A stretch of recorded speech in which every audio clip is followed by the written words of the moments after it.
Shalom, salam damai, berkah dalam. Ayo kita belajar dari kitab Pengkhotbah bab 2 dengan judul perikop Hikmat dan kebodohan adalah hal yang sia-sia. Hikmat dan kebodohan adalah hal yang sia-sia. Aku berkata dalam hati, mari, aku hendak menguji kegirangan. Nikmatilah kesenangan, tetapi lihat, juga itu pun sia-sia. Tentang tertawa aku berkata, itu bodoh, dan mengenai kegirangan, apa gunanya? Aku menyelidiki diriku dengan menyegarkan tubuhku dengan anggur, sedang akal budiku tetap memimpin dengan hikmat dan dengan memperoleh kebebalan, sampai aku mengetahui apa yang baik bagi anak-anak manusia untuk dilakukan di bawah langit selama hidup mereka yang pendek itu. Aku melakukan pekerjaan-pekerjaan besar, mendirikan bagiku rumah-rumah, menanami bagiku kebun-kebun anggur. Aku mengusahakan bagiku kebun-kebun dan taman-taman, dan menanaminya dengan rupa-rupa pohon buah-buahan. Aku menggali bagiku kolam-kolam untuk mengairi dari situ tanaman pohon-pohon muda. Aku membeli budak-budak laki-laki dan perempuan, dan ada budak-budak yang lahir di rumahku. Aku mempunyai juga banyak sapi dan kambing domba melebihi siapapun yang pernah hidup di Yerusalem sebelum aku. Aku mengumpulkan bagiku juga perak dan emas, harta benda raja-raja dan daerah-daerah. Aku mencari bagiku biduan-biduan dan biduanita-biduanita, dan yang menyenangkan anak-anak manusia, yakni banyak gundik. Dengan demikian aku menjadi besar, bahkan lebih besar daripada siapapun yang pernah hidup di Yerusalem sebelum aku. Dalam pada itu hikmatku tinggal tetap padaku. Aku tidak merintangi mataku dari apapun yang dikehendakinya, dan aku tidak menahan hatiku dari sukacita apapun, sebab hatiku bersukacita karena segala jerih payahku. Itulah buah segala jerih payahku. Ketika aku meneliti segala pekerjaan yang telah dilakukan tanganku, dan segala usaha yang telah kulakukan untuk itu dengan jerih payah, lihatlah, segala sesuatu adalah kesia-siaan dan usaha menjaring angin. Memang tak ada keuntungan di bawah matahari. Lalu aku berpaling untuk meninjau hikmat, kebodohan, dan kebebalan. Sebab apa yang dapat dilakukan orang yang menggantikan raja? Hanya apa yang telah dilakukan orang. Dan aku melihat bahwa hikmat melebihi kebodohan, seperti terang melebihi kegelapan. Mata orang berhikmat ada di kepalanya, sedang orang yang bodoh berjalan dalam kegelapan. Tetapi aku tahu juga bahwa nasib yang sama menimpa mereka semua. Maka aku berkata dalam hati, nasib yang menimpa orang bodoh juga akan menimpa aku.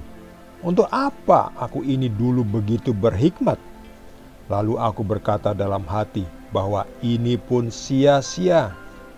Karena tidak ada kenang-kenangan yang kekal, baik dari orang yang berhikmat maupun dari orang yang bodoh. Sebab pada hari-hari yang akan datang, kesemuanya sudah lama dilupakan. Dan orang yang berhikmat mati juga, seperti orang yang bodoh. Oleh sebab itu aku membenci hidup, karena aku menganggap menyusahkan apa yang dilakukan di bawah matahari. Sebab segala sesuatu adalah kesia-siaan dan usaha menjaring angin.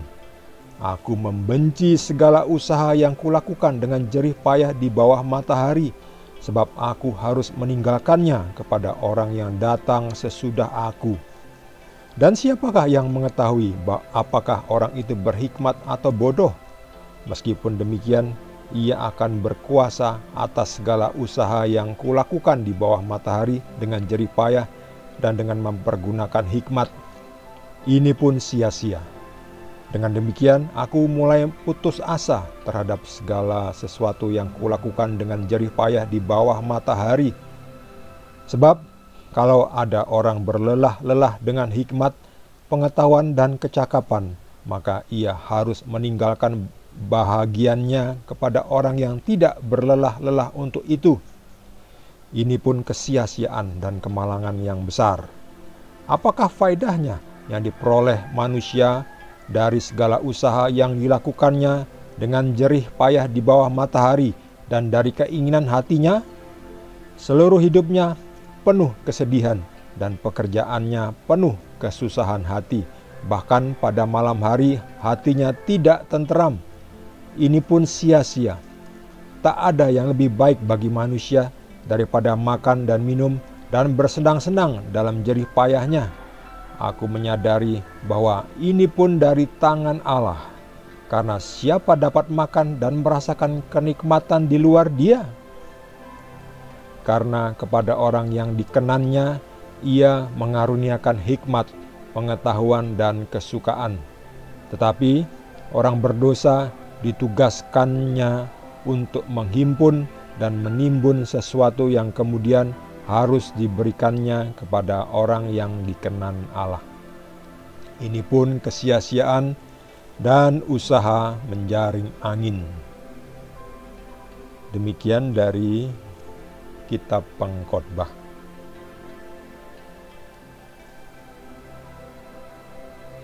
Di sini nampak betapa pengkhotbah, yaitu adalah Salomo, Raja Salomo,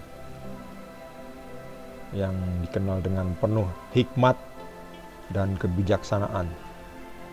Salomo itu punya ratusan istri dan ratusan gundik, ya, hampir 1000 ya pasangannya.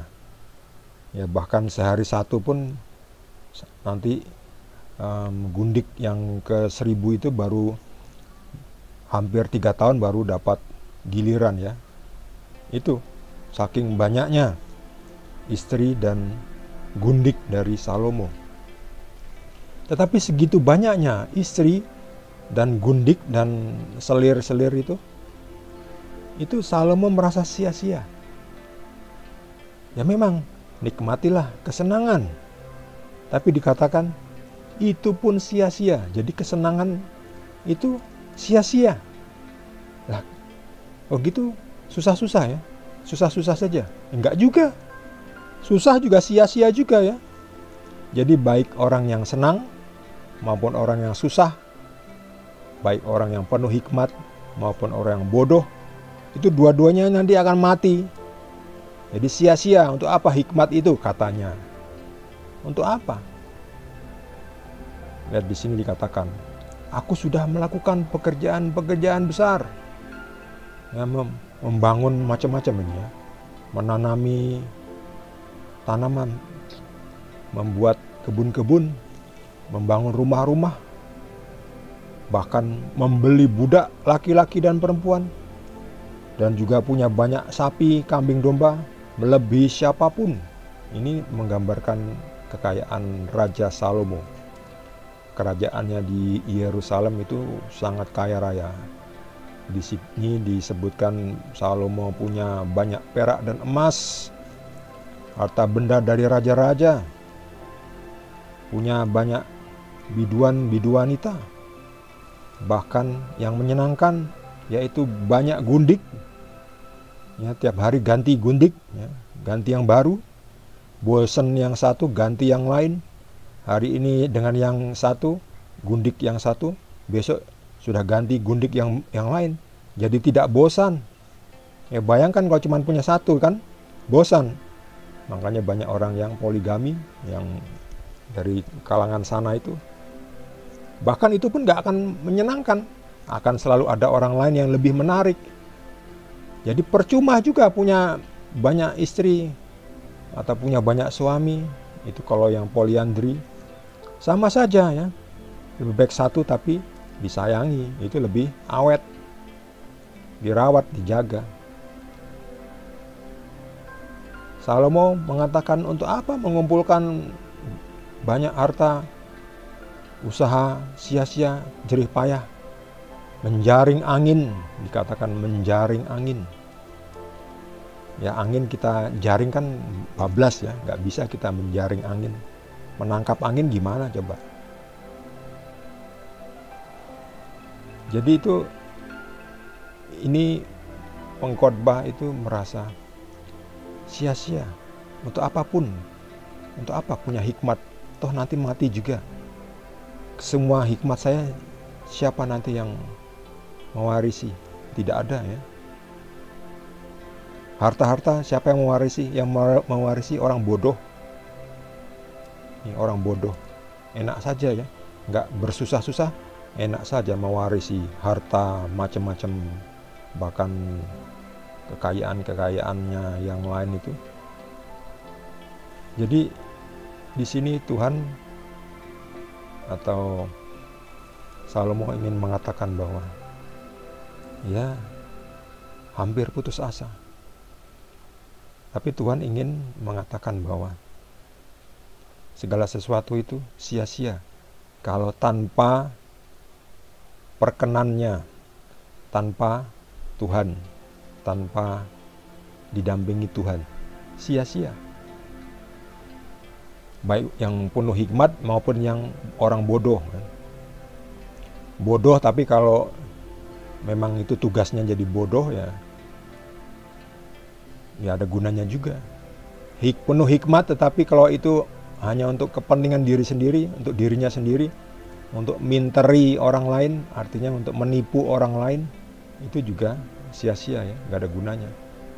Jadi entah kita miskin atau kaya, asalkan kita melakukannya di dalam Tuhan, atas kehendak Tuhan, itulah yang tidak sia-sia. Karena di dalam Tuhan kita tidak akan pernah sia-sia. Hanya kalau kita melakukan semuanya ini atas keinginan kepentingan kita, itulah yang sia-sia. Baik miskin maupun kaya akan dua-duanya sia-sia kalau kita menjalaninya cuma untuk kepentingan kita, cuma untuk diri kita sendiri, bukan untuk kepentingan Tuhan, maka sia-sialah. Sebab begitu kita akan mendekati kematian, yang kita pikirkan adalah apakah roh kita sudah mendapatkan kesenangan. Kesenangan roh adalah sabda Tuhan, firman Tuhan. Selama hidup kita mungkin hanya menyenangkan badan kita ya. Jalan-jalan, makan-makan, pelesir-pelesir, bersenang-senang, lalu pamer-pamer foto. Iya, itu untuk kehidupan duniawi ya. Tapi apakah roh kita juga sudah diajak senang-senang, makan-makan, ya senang-senang dengan sabda Tuhan, makan firman Tuhan. Itulah yang dibutuhkan roh, sebab dunia ini akan lewat, bentar saja kita mati. Nah, roh kita yang hidup kekal ini apakah sudah disenang-senangkan dengan firman Tuhan? Kalau enggak, sia-sialah. Padahal roh itu yang nanti akan berhadapan dengan Tuhan. Jadi marilah mulai dari sekarang kita senang-senangkan roh kita. Dengan apa? Dengan firman Tuhan, dengan sabda Tuhan, supaya roh kita ini juga gemuk. Kalau kita makan-makan kan badan kita jadi gemuk ya. Demikian juga roh kita, kalau kita makan-makan sabda Tuhan, firman Tuhan, maka roh kita juga akan gemuk dengan iman. Itulah dari sabda Tuhan, maka roh kita jadi penuh dengan iman, jadi gemuk. Nah, itu yang diperlukan. Bagi saudara yang mendapat pencerahan dari Tuhan, boleh juga berbagi dengan kita semua. Yang belum subscribe, jangan lupa di subscribe. Kita akan lanjutkan dengan perikop berikutnya, masih dari kitab Pengkhotbah. Terima kasih. Tuhan Yesus berkati kita semua.